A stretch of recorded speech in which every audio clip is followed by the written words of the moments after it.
This is a newsletter by James Clear dated August 24th, 2023, titled 321: How to Build a Business, The Paradoxes of Life, and Finding Happiness Nearby. 3 ideas from me. Idea number 1.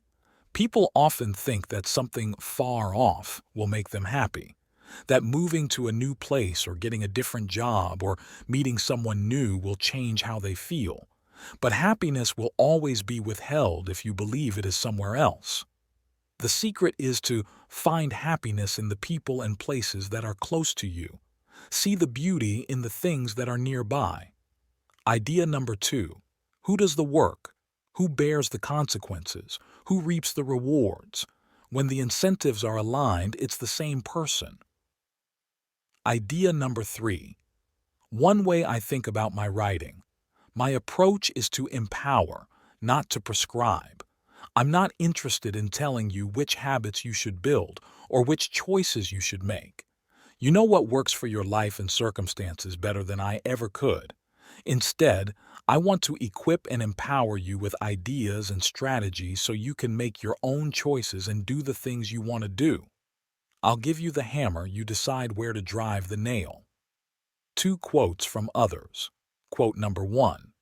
Lawyer Julie Yip Williams, who was born blind, on the paradoxes of life.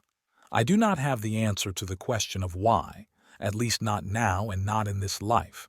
But I do know that there is incredible value in pain and suffering if you allow yourself to experience it, to cry, to feel sorrow and grief, to hurt. Walk through the fire and you will emerge on the other end, whole and stronger. I promise. You will ultimately find truth and beauty and wisdom and peace. You will understand that nothing lasts forever, not pain or joy. You will understand that joy cannot exist without sadness. Relief cannot exist without pain. Compassion cannot exist without cruelty. Courage cannot exist without fear. Hope cannot exist without despair. Wisdom cannot exist without suffering. Gratitude cannot exist without deprivation. Paradoxes abound in this life. Living is an exercise in navigating within them. I was deprived of sight, and yet that single unfortunate physical condition changed me for the better. Instead of leaving me wallowing in self-pity, it made me more ambitious. It made me more resourceful. It made me smarter. It taught me to ask for help, to not be ashamed of my physical shortcoming. It forced me to be honest with myself and my limitations, and eventually to be honest with others. It taught me strength and resilience. Quote number 2. Entrepreneur and author Derek Sivers on how to build a business.